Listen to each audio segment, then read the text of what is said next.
Hello friends, welcome to learn services. This is Ram Soni. आज हम discuss कर रहे हैं मध्य प्रदेश पीएससी की एक नई वैकेंसी के बारे में। ये वैकेंसी है काफ़ी इंपॉर्टेंट वैकेंसी है। मध्य प्रदेश में जो यूनिवर्सिटीज़ होती हैं वहाँ पर है रजिस्ट्रार की वैकेंसी, इसे बोलते हैं कुल सचिव।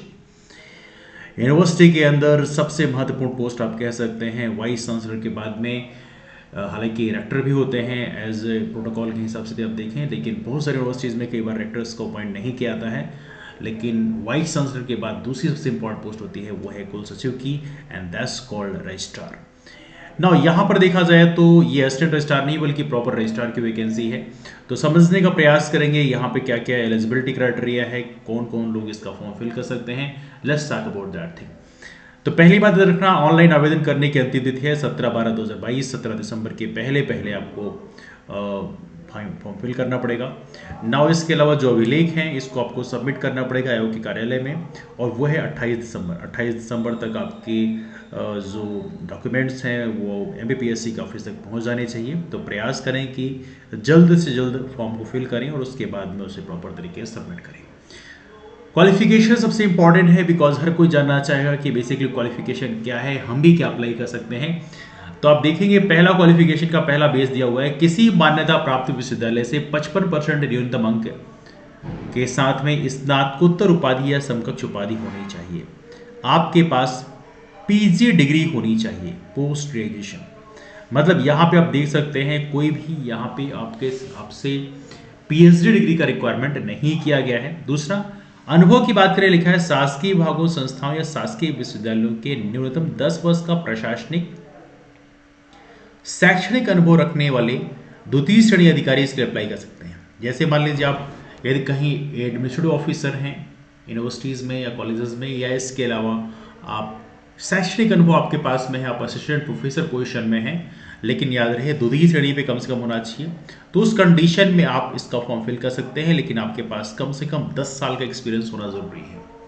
तो मोस्टली वो लोग फिल कर सकते हैं जिनके पास असिस्टेंट प्रोफेसर का एक्सपीरियंस है लगभग 10 साल का, या तो आपके पास कोई प्रशासनिक अधिकारी का एक्सपीरियंस है। In that case you can apply for this one. या तो सपोज करिए यदि आप असिस्टेंट रजिस्ट्रार ही रहे हैं 10 साल तक, तो उस कंडीशन में भी आप रजिस्ट्रार के लिए अप्लाई कर सकते हैं। ऑलराइट, आगे चलते हैं। यहाँ पर रोजगार पंजीयन के लिए पूछा गया है। यहाँ पे माननीय उच्च न्यायालय के ये एक जजमेंट है, उसमें बोला गया था कि रोजगार कार्यालय में आपको पंजीयन होना चाहिए, लेकिन केवल स्टेट के कैंडिडेट्स के लिए बोला गया है। स्टेट के बाहर के यदि आप हैं तो रोजगार पंजीयन की जरूरत नहीं पड़ेगी, क्योंकि आपको पता होना चाहिए रोजगार पंजीयन करवाने के लिए आपके पास स्टेट का डोमिसाइल होना चाहिए। तो उस कंडीशन में आपके लिए रोजगार पंजीयन की आवश्यकता है नहीं। दूसरा, यहां पर लिखा हुआ है कि ओके, मध्य प्रदेश कैंडिडेट्स के लिए भी लिखा है कि आपके पास जीवित रोजगार पंजीयन नहीं है तो कोई दिक्कत नहीं है, बट ये इंश्योर करें कि उसको आप रेन्यू कर लें एज अर्ली एज पॉसिबल, है ना। इसके अलावा यहाँ पर एक और चीज है, मध्य प्रदेश शासन के सेवा में कार्यरत शासकीय निगम, मंडल, उपक्रम, आयोग, बोर्ड, विश्वविद्यालय, स्वशासी संस्था कर्मचारी, नगर सैनिक अभ्यर्थियों को विभाग द्वारा जारी अनापत्ति प्रमाण पत्र को मान्य किया जाएगा। मतलब आपको यहाँ पर अनापत्ति प्रमाण पत्र भी सबमिट करना पड़ेगा, ये भी आपको यहाँ पर इंश्योर करना पड़ेगा। तो यहाँ पर आपको याद रखें, यदि आप अनापत्ति प्रमाण पत्र सबमिट करते हैं तो उस कंडीशन में आपको रोजगार पंजीयन सबमिट नहीं करना पड़ेगा, बिकॉज ऑब्वियस बात, यदि आपके पास जॉब है तो आपको रोजगार पंजीयन आपको कैसे मिलेगा। आगे यहाँ पर दिया हुआ है ऑनलाइन एप्लीकेशन आप कब से कर सकते हैं। तो 18 नवंबर से फॉर्म भरने शुरू हो जाएंगे और साथ में 17 दिसंबर तक फॉर्म भरे जाएंगे। ये इन्फॉर्मेशन आपके सामने दी हुई है, बाकी चीज़ें बहुत ज़्यादा रिलेवेंट है नहीं, इसलिए इस चीज़ को स्किप कर सकते हैं। Let's move for next one. यहाँ पे कई सारे जो है डेटा दिए हुए हैं, लेकिन वो इतने इंपॉर्टेंट नहीं है। Let's move on. ओके, यहाँ पे वैकेंसीज बताएगी कितनी क्या वैकेंसीज हैं। तो कुल सचिव की बात करें तो यहाँ पे अनरिजर्व्ड की 2 वैकेंसीज हैं। एससी की कोई वैकेंसी नहीं है, एसटी की 1 वैकेंसी है, ओबीसी की 1 वैकेंसी है। तो कुल मिला के यहाँ पर 4 वैकेंसीज हैं। अनरिजर्व्ड फीमेल के लिए भी 1 वैकेंसी रिजर्व की है। याद रखिए इसमें काफ़ी इंपॉर्टेंट है आपके लिए कि जो वैकेंसीज हैं इसमें अनरिजर्व्ड में सभी लोग फाइट कर सकते हैं। मतलब एससी, एसटी, ओबीसी सभी लोग फाइट कर सकते हैं। और ईडब्ल्यूएस के लिए भी कोई यहाँ पर वैकेंसी नहीं, बिकॉज नंबर ऑफ वैकेंसी जब 4 है तो उस कंडीशन में पॉसिबल नहीं हो पाएगा।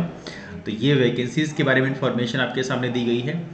नाउ यहाँ पर बताया गया है पे स्केल क्या होगा। तो याद रहे ये पद कैसे स्थायी है, मतलब परमानेंट पोस्ट है। हालांकि अभी आपने देखा होगा असिस्टेंट रजिस्ट्रार की जो वैकेंसी है उसमें अस्थायी लिखा हुआ था, लेकिन उसका मतलब बहुत ज़्यादा है नहीं, प्रोविजनल पीरियड रहता है 2 साल का, उसके बाद में परमानेंट कर देते हैं। साथ में यहाँ पे लिखा है राजपत्रित प्रथम श्रेणी, ये मतलब राजपत्रित प्रथम श्रेणी अधिकारी की पोस्ट है। साथ में आदर के वेतनमान जो है वह है 1,41,800, ये आपका वेतनमान है। हालांकि इसमें देखिए तो ये जो पे स्केल वगैरह होता है वो दिया नहीं है, इसमें सब कुछ ऐड करके प्रॉपर तरीके से डीए वगैरह ऐड करके यहाँ पे निकाल दिया है, तो इसलिए ये सैलरी का स्ट्रक्चर है आपके सामने। और पद के कर्तव्य क्या होंगे, विश्वविद्यालय के प्रमुख प्रशासनिक अधिकारी के रूप में प्रशासनिक नियंत्रण एवं अनुश्रवण संबंधित कार्य आपको करने होंगे। तो ये डेटा आप, ये इन्फॉर्मेशन आपके पास ऑलरेडी होगी ही।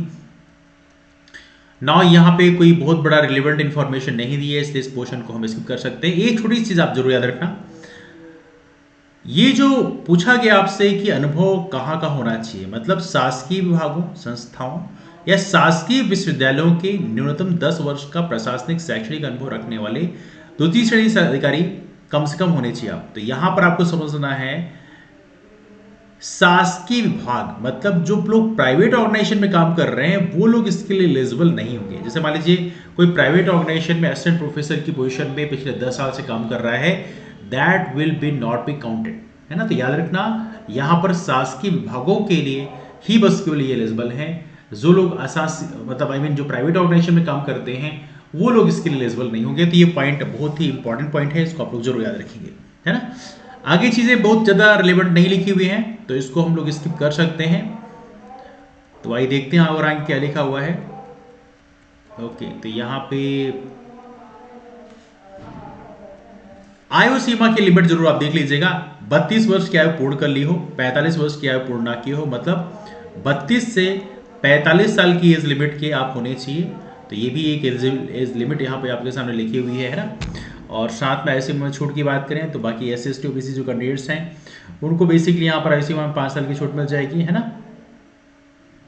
तो ये थोड़ा सा इंफॉर्मेशन आपके सामने दिया हुआ है।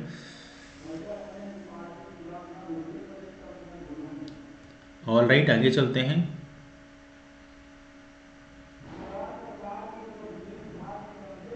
एक चीज लिखा है इसमें आयु सीमा में छूट, मध्य प्रदेश शासन सामान्य प्रशासन विभाग के परिपत्र क्रमांक कितने द्वारा प्रदत्त निर्देशों के अनुसार सभी अभ्यर्थियों को उपरोक्त अधिकतम आयु सीमा में 3 वर्ष की छूट प्रदान की जाएगी।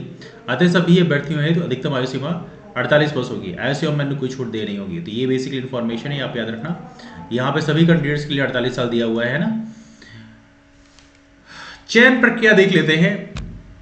लिखा है अभ्यर्थियों की संख्या 500 से कम होने की स्थिति में, 500 से कम यदि अभ्यर्थी हैं यहाँ पे, स्नातकोत्तर परीक्षा में प्राप्त अंकों के गुणानुक्रम के आधार पर विज्ञापित पदों हेतु 36 तथा समान अंक अर्जित करने वाले अभ्यर्थियों को साक्षात्कार हेतु आमंत्रित किया जाएगा, बशर्ते कि पात्र अभ्यर्थी उपलब्ध हों। अब देखिए 500 से कम यदि अभ्यर्थी हैं तो उस कंडीशन में जो पीजी के मार्क्स हैं, स्नातकोत्तर परीक्षा में जो अंक आपको प्राप्त हुए हैं उसके आधार पर 36 कैंडिडेट्स को बुलाया जाएगा। 36 कैंडिडेट्स या 2 लोग के बराबर मार्क्स है तो उस कंडीशन में उससे ज्यादा भी हो सकता है। तो 36 कैंडिडेट्स को यहां बुलाने की बात की गई। समझना आपको क्या करना है, यदि 500 से कम आवेदन आए उस कंडीशन में पीजी में आपके कितने मार्क्स हैं, आपने यदि एमटेक किया है, एमएस किया है, एमएससी किया है, एमए किया है, जो भी किया है उसमें कितने मार्क्स आपके हैं उसके हिसाब से आपको यहां पर बुलाया जाएगा इंटरव्यूज के लिए, है ना। साक्षात्कार में प्राप्त अंकों के गुणानुक्रम के आधार पर अंतिम चयन सूची घोषित की जाएगी। साक्षात्कार हेतु पूर्णांक 100 होगा, तो 100 नंबर का पूर्णांक होगा, जिसमें जो आर्थिक रूप से कमजोर वर्ग हेतु अब ईडब्ल्यूएस के लिए तो हालांकि रिलेशन देने की बात की गई थी अभी हाल ही में, लेकिन एनीवे यहाँ पर रिजर्व ईडब्ल्यूएस दोनों के लिखा है 41% स्कोर करना पड़ेगा। मध्य देश के जो मूल निवासी अनुसूचित जाति हैं, अनुसूचित जनजाति हैं, अन्य पिछड़ा वर्ग हैं, इनके लिए 31% की लिमिट यहाँ पर लिखी हुई है ना। अब एक बात आगे लिखी है, अभ्यर्थियों की संख्या 500 से अधिक होने पर लिखित परीक्षा आयोजित की जाएगी, मतलब रजिस्ट्रार के लिए प्रॉपर एग्जाम होगा। लिखित परीक्षा में प्राप्त अंकों के गुणानुक्रम के आधार पर विभिन्न श्रेणियों से 3 गुना तथा समान अंक अर्जित करने वाले अभ्यर्थियों को साक्षात्कार हेतु आमंत्रित किया जाएगा। यदि लिखित परीक्षा होगी तो उस कंडीशन में हालांकि बोला गया है कि आयोग वेबसाइट पर प्रकाशित किया जाएगा, लेकिन पॉसिबिलिटी है कि लिखित परीक्षा होने की संभावना कम ही कम है, बिकॉज आई डाउट कि 500 से अधिक फॉर्म आएंगे। नंबर ऑफ वैकेंसीज केवल 4 हैं और ऐसी कंडीशन है 500 से अधिक फॉर्म आने की संभावना कम ही कम लग रही है। लेकिन फिर भी जितने भी प्रोफेसर्स हैं हमारे एमपी में, यदि वो सभी लोग बाय डिफॉल्ट अप्लाई कर दें, प्रोफेसर्स हैं, असिस्टेंट प्रोफेसर हैं, एसोसिएट प्रोफेसर्स हैं, यदि हर कोई अप्लाई कर दे तो उस कंडीशन में ये जो सीमा 500 की है वो क्रॉस हो जाएगी, है ना। तो ऐसी कंडीशन पॉसिबिलिटीज बन सकती है, तब फिर आपका रिटन एग्जाम होगा। जब रिटन एग्जाम होगा तो उसका सिलेबस क्या होगा, मोस्ट ऑफली जो अभी प्रेजेंट टाइम में असिस्टेंट रजिस्ट्रार का सिलेबस है लगभग वैसा ही होगा। तो उसके लिए फिर हम लोग डिस्कस करेंगे कि हमें क्या कैसे कवर करना है, बिकॉज असिस्टेंट रजिस्ट्रार का बैच ऑलरेडी हमारे पास में चल रहा है, we are running the batch and लगभग बैच का सिलेबस कंप्लीट होने के कगार में है। तो डेफिनेटली यदि ऐसा अनाउंसमेंट होता है कि रिटन एग्जाम होगा तो फिर हम लोग बैच प्रॉपर तरीके से लॉन्च करेंगे, will discuss about that one, but for time भी अभी ऐसा कुछ बोला नहीं गया है, इसलिए हम डिस्कस नहीं करते हैं। हाँ, ये जरूर आप याद रखें, आप लोग जो हमारे नए फ्रेंड्स ऐसे हैं जो हमारे प्लेटफॉर्म से पहली बार जुड़ रहे हैं, वो राम सोनी एमपीएससी नाम का टेलीग्राम ग्रुप जरूर ज्वाइन कर लें, क्योंकि यहाँ पर क्लासेस की इन्फॉर्मेशन शेयर किया जाएगा, है ना। तो राम सोनी एमपीएससी के माध्यम से जुड़कर आप टेलीग्राम में जो भी क्वेरीज आपके पास में है इस एग्जाम से जुड़े हुए वो आप पूछ सकते हैं ना। आगे चलते हैं, let's move on for next one. अब इसमें बाकी चीज जो है इतना रिलेवेंट लिखी नहीं है, तो इसको हम लोग स्किप कर देते हैं। ऑनलाइन आवेदन कैसे भरना है इसकी डिटेल्स यहाँ पर लिखी हुई है, तो इसको हम लोग फर्दर डिस्कस अब नहीं करते हैं। जो भी आपके पास डाउट्स हैं वो डाउट्स आप यहाँ पर पूछ सकते हैं। बाकी फॉर्म भरने की जो प्राइस से बताया गया 500 रुपये है, जो यदि आप अन्य जोड़ से बिलोंग करते हैं, यदि आप SC ST OBC से बिलोंग करते हैं या दिव्यांगजन है तो उस कंडीशन में 250 रुपये आपको पे करना होगा। तो ये सारी इन्फॉर्मेशन आपको दिया हुआ, बताया भी गया कहाँ पे फॉर्म को भेजना है ना, हार्ड कॉपी। इसके अलावा यहाँ पे सारा डिटेल दिया हुआ है कि कैसे आपको क्या फिल करना है, ये सारी इन्फॉर्मेशन आपको यहाँ पर दी गई है। तो ये इन्फॉर्मेशन रही एमपीपीएससी के बारे में, एमपीपीएससी के द्वारा इस फॉर्म के बारे में।